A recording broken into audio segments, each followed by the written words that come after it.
Good morning, students. Now we will be talking about the hip joint. This is one of the very important joint of our human body. It's a very stable type of joint. It's an example of ball and socket type synovial joint. So with this, we like to start our discussion. And in the hip joint, these are my objectives. We have to identify on x-rays the bones which are contributing in making the hip joint. We have to discuss the function of the ligaments. We have to look for who's strong and who's weak. We should list different muscles who are responsible for bringing different movements at the hip joint. We have talked about those and we'll be recapping those. We should be one of the very important concepts. Some mechanisms are involved. Avascular necrosis is there. So we'll be talking all these things separately. Let me convert it into pointer things, so then life will become easy. Okay, so now this is just a human body, and look at it. The bones, I'm sure everybody can identify what are these bones. Proximal femur and part of the coxal bone which has been shown up. Now, this is an x-ray of the same person. You can see that the proximal femur, head, neck, greater trochanter, lesser trochanter, and then the acetabulum part, the pubis, the ischium of my coxal bone. So these are different ligaments which we'll be talking shortly. These are the ligaments of my hip joint.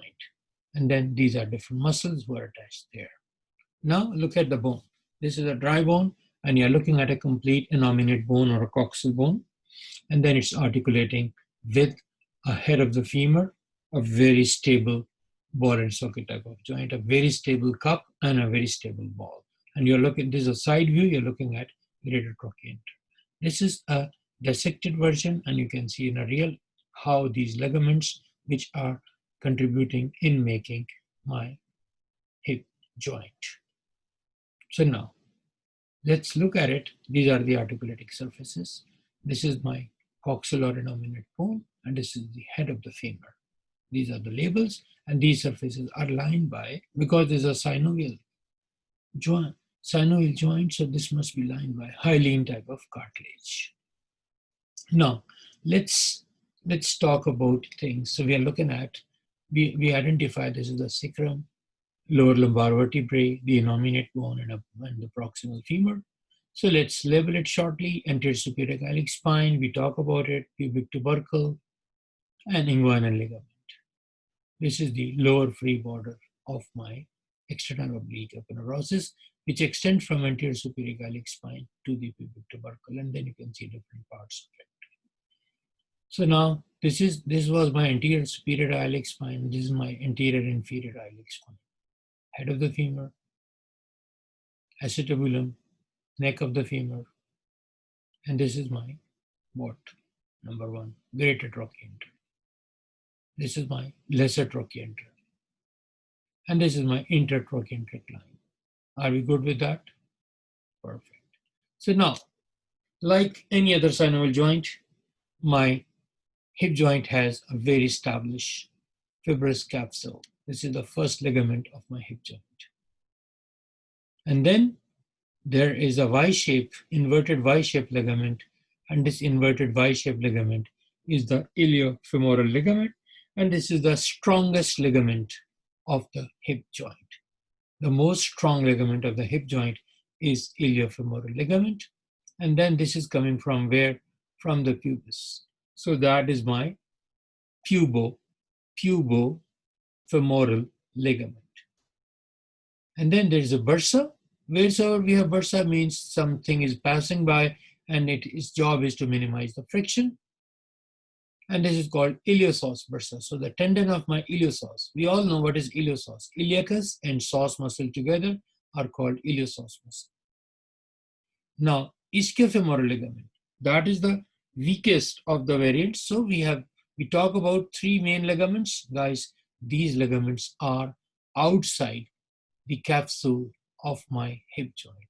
We have ligaments who are inside the capsule of hip joint, we'll be talking about those as well.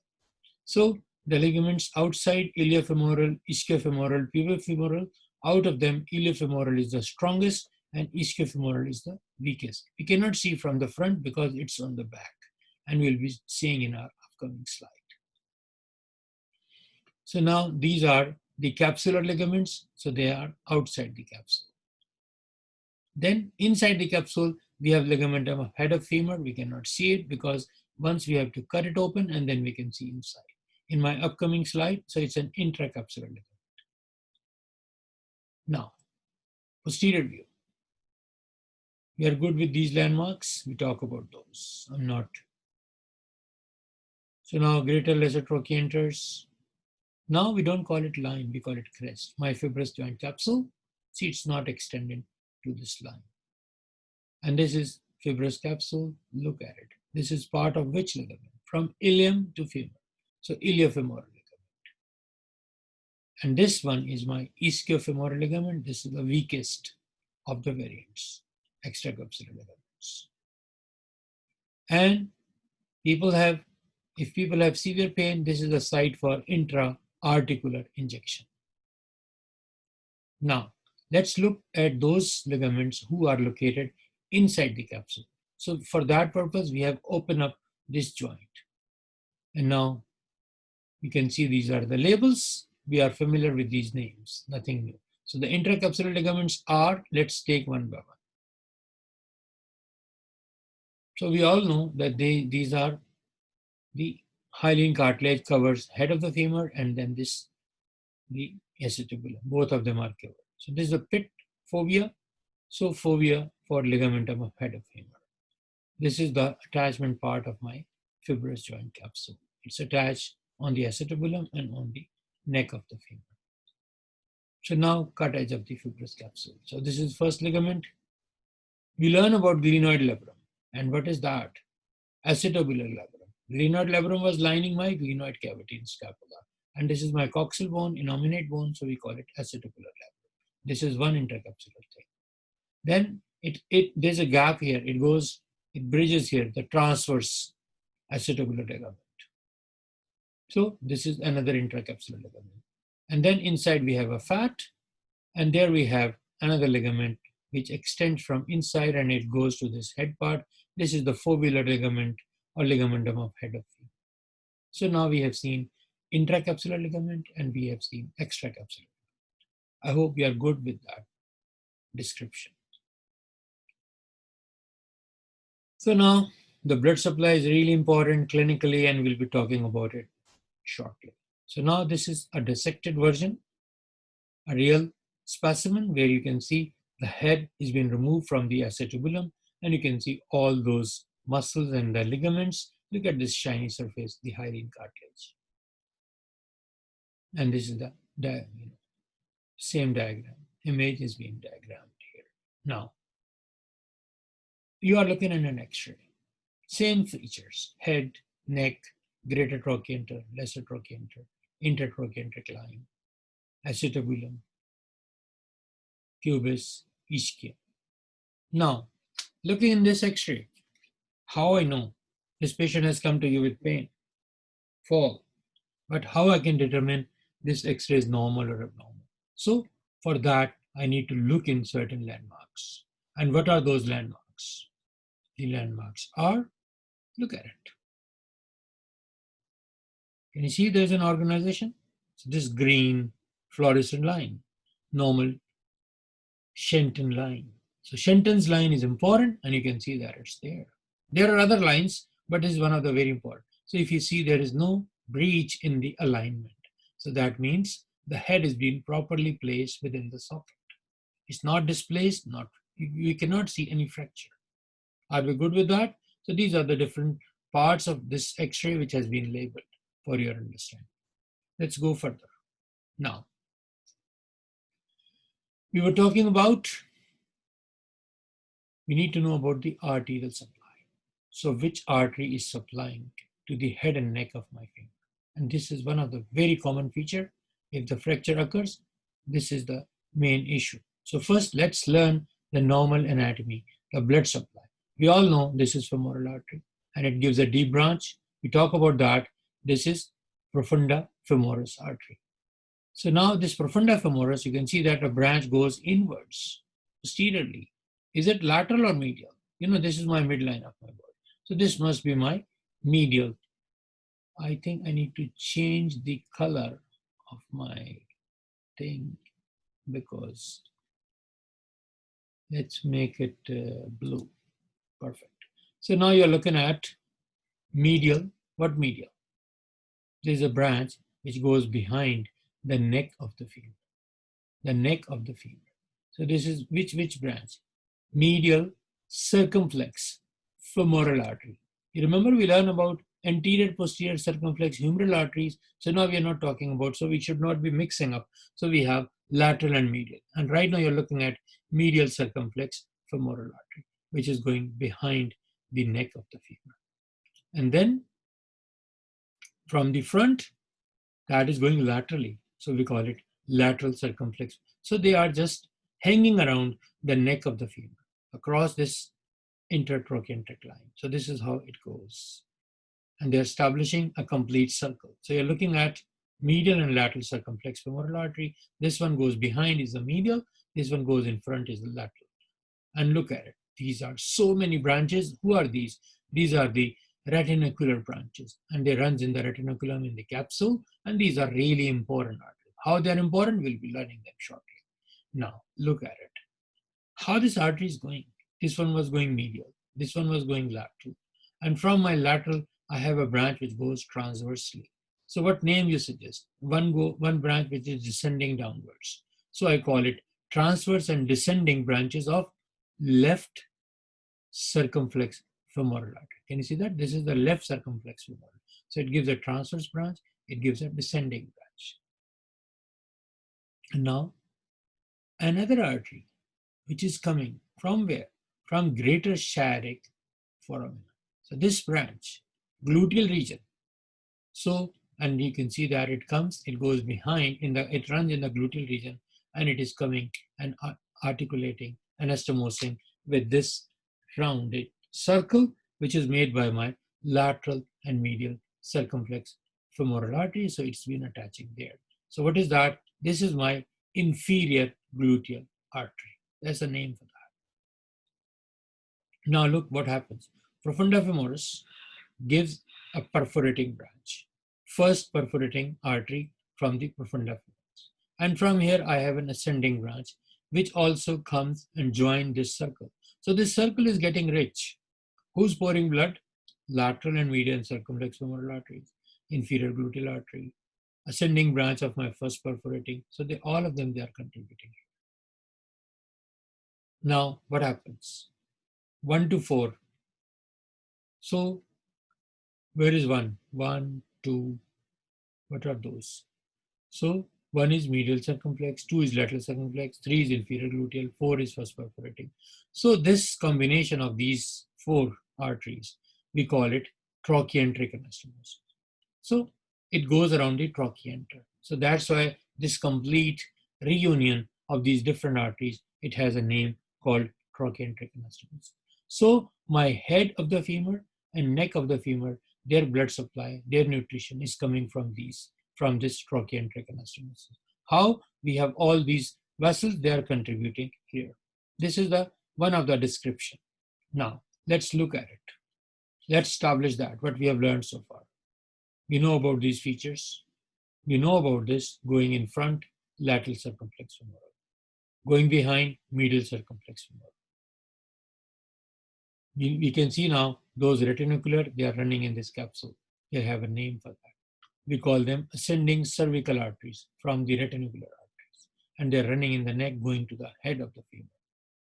This is the ligamentum of the head or ligamentum foveum. And there is an artery which is coming through this. This is a branch, foveolar artery, that is coming from obturator artery. This artery is functional in early age of life. When the person grows, it's effective in children. But in adults, this has been obliterated and it's not that great. We call it foveolar artery. And now it runs in that and it anastomoses with these. What are these arteries? These are the cervical arteries. They are coming from retinacular. And retinacular, they are coming from numerous. So from lateral, medial, and there have been this whole trochanteric anastomosis, which is formed across this trochanter of my femur.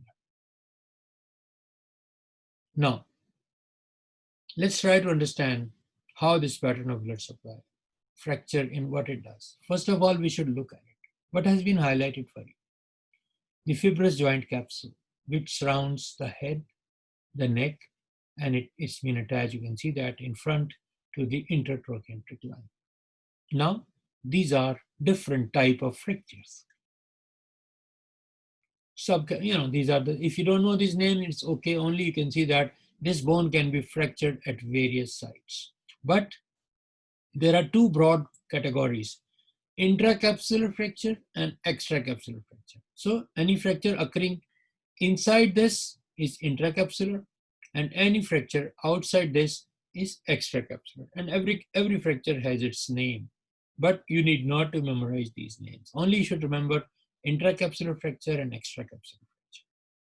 Now, these are different subtypes. Subclassification is just a slide which came by, and you can see there are different grades. Let's not bother for that. Now, tell me what is happening here. What do you see here in this X-ray? Any problem? First, let's look at that line. Is this line is okay? What was the name of that line? Shenton's line. Look at it. This line is not following. If I draw it here, let me make a pen and let me draw it with you so we can see that what I'm saying is right or wrong. So let's draw here. Now it goes like that, and then this is how it is. So this line supposedly to be going like that. It has to be going like this, but it has been breached. So this is the fracture. And look at it. This is the neck of the femur. Look at it. This is the neck of the femur which has been fractured. And this is going inside. So that is doing what? This distance has been decreased. So shortening of the neck. Are we good? So this is the fracture of what? Intracapsular or extracapsular? We all know. Let's change the color of this pen. Pen, can I change the color? Yes, pen color can be changed. Let's make it green. So we draw it like that. This was the fibrous joint capsule. So is it inside the capsule or outside the capsule? You can tell yourself. So this is an intracapsular type of fracture. Now, what about this? Where is the fracture? If I follow this, just follow my line, look at it. And there is head of my femur. So is it fracture or not? And where is my Shenton line? It's all gone. So this is fracture. There you go. Can you see that? So this is the fracture again. Which part of that? Intracapsular or extracapsular? So only you have to know that this fracture is intracapsular or extracapsular. Guys, ignore these things. This is not for you. Okay? Now, let's see when this fracture occurs at this place, what changes are coming. So we are good with that. The capsule has been cut. We talk about these. What were these? These are the cervical branches which are coming from the retinacular arteries. And now, and this is the foveolar artery. But this artery, we said, when in children, this is effective, but beyond it is gone. So now, someone has fracture. What happens? What is the mechanism? Usually, the story is an old lady in the toilet slips, fell down, and most of the time, she broke her neck of the femur. A very common presentation. And old age, osteoporosis, all those factors has to be very clear and should be in our mind. So now this fracture has occurred. What do you think? After this fracture, what will be happening to these arteries? Will they be effective? Let's look at it. When they've been fractured, means these arteries will be broke. These arteries will be cut. They will be disrupted. So the blood supply will be stopped here. So it will not be going in a big way. So as a result of that intracapsular fracture, now this head of my femur starts going black. Avascular necrosis, one of the major complications. If we don't anticipate in short time, this undergo avascular necrosis and a disaster begins. And then you have to remove it surgically. So avascular necrosis, a very important landmark, a very important complication. Associated with what? If fracture is occurring within the joint capsule. So treatment is, we have to do something we'll be talking about, how we do this replacement. So now, if the fracture line is here, this was first situation. If fracture is occurring at this level, what can happen? What this fracture called? Is this the same? Will it affect these arteries? No. And this is between two trochanters.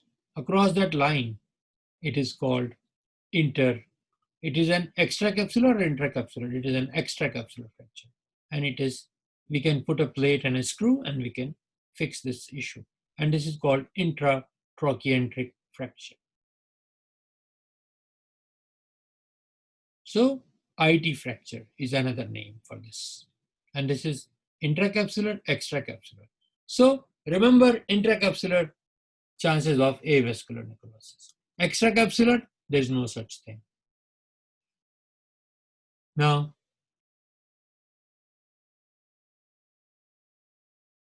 so what do you think? So this is not, what is happening here? Look at it. Extracapsular or intracapsular? Okay, so let's play here. Let me take the arrow thing. Guys, I have brought a CT scan for you. And just look at it because it's fast. Look at it. Can you see that? Look at it. The head of the femur, neck of the femur. So once we are making the CT, we are going down, slice. So you are looking at the greater trochanter. And now acetabulum. Look at the head of the femur, which is coming up. We are going down. So let me say it again. This whitish thing is the coxal bone. Acetabulum. Acetabulum has head of the femur. And now the greater trochanter, neck. Can you see that neck is broken? It's not complete. And there is fracture. So this CT explain you can see that the fracture of the neck of the femur. Are we good with that? Perfect. So now we talk about intracapsular, extracapsular fracture. Let me have the laser thing or pen. It's better. So intracapsular, we talk about chances of avascular necrosis. Very common. We should always suspect for that. And extracapsular, it's not, blood supply is being preserved. There are no issues with that. So now this is the normal pattern. We talk about this. This is what is happening. We can see that. Is it intracapsular or extracapsular? Intracapsular. And what about this? Extracapsular. IT fracture, intratrochanteric fracture. Are we good? Perfect. Now, this is the situation. But what we will do for this patient? Can we join these arteries? Can we put screws here? Will it survive? Old age, everything? No. So we have to bring a prosthesis. We have to bring a head and we have to insert it here. We have to throw this head out and we can place it. So this is an arthroplasty and that will do for intracapsular fracture. That's a standard treatment. This is not total hip replacement. Now, intertrochanteric fracture, arteries are preserved, no issue. So what we can do? We can fix it. So we can put screws here and we have to connect this thing because blood vessels are fine. So these are dynamic hip screws. You can see the screws has been inserted and this is the x-ray of the patient, which is showing very clearly. Post-op, you can see that the fracture line and this screw is placed. Look, now this is important concept we need to understand. When these people present, there you'll notice, can you compare this leg, the length, and here? What changes you see here?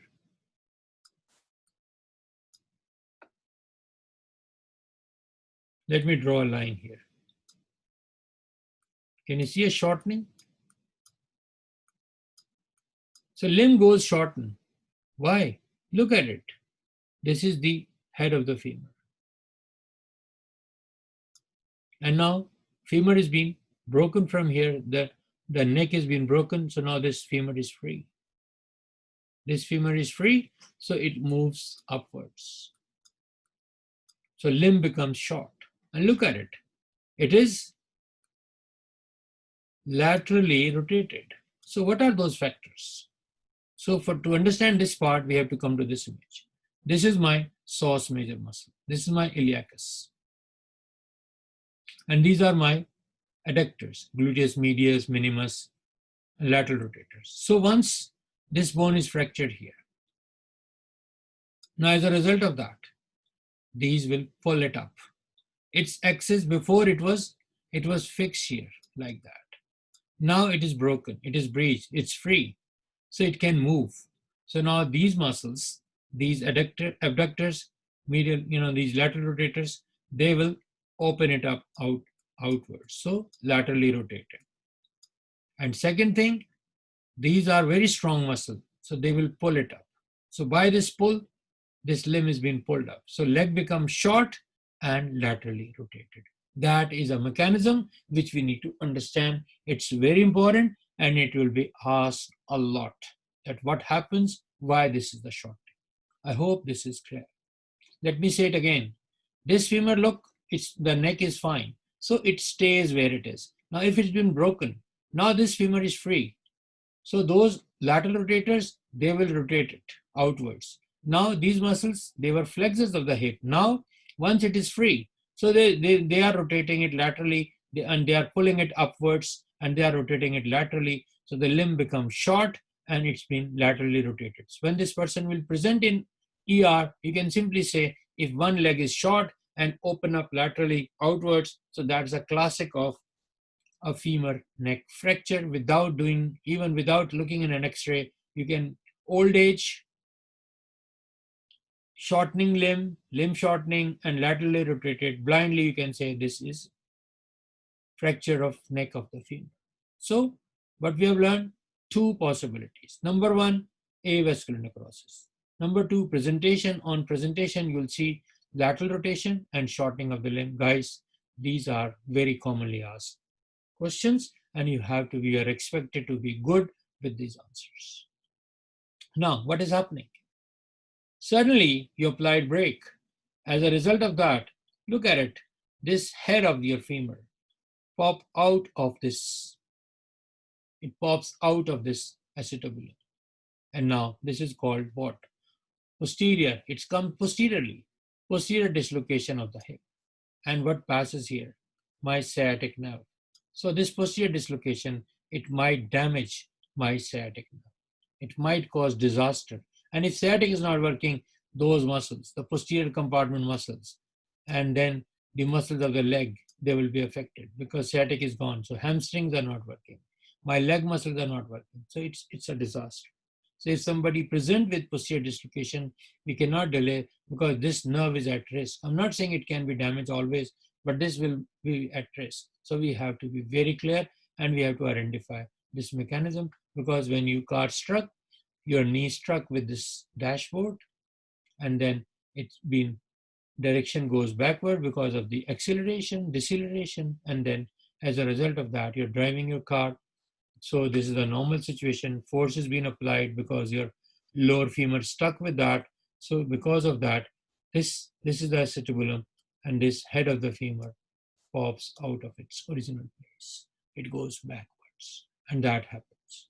Now, worst is what? Have you seen people? What is that? It is not straight. It is side open on side, and it taken the chip. There's a fracture and dislocation. Who are these people? Have you seen people driving their car and one leg is in the window? Those people, they are more susceptible.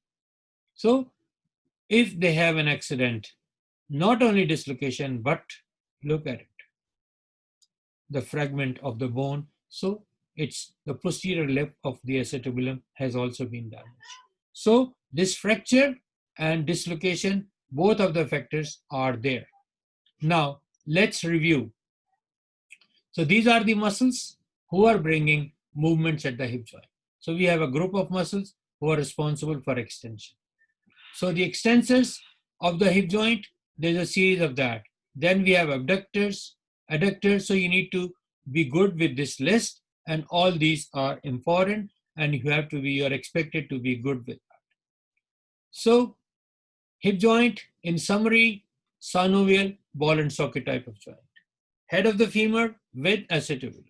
Capsule is a strong. Ligaments are iliofemoral, tubofemoral, ischiofemoral, ligamentum teres, transverse ligament of the acetabulum. Stability, the shape of the articulating surface. And the movements, important, you need to be good at it. Flexion, extension, abduction, adduction, and medial and lateral rotation. Well, if you are a gymnast, you might perform what? You might perform circumduction. So guys, that completes our discussion. And now I'm open for any questions. If you have any question, please feel free. Write to me. I will be able to answer you, inshallah. Thank you. Bye-bye.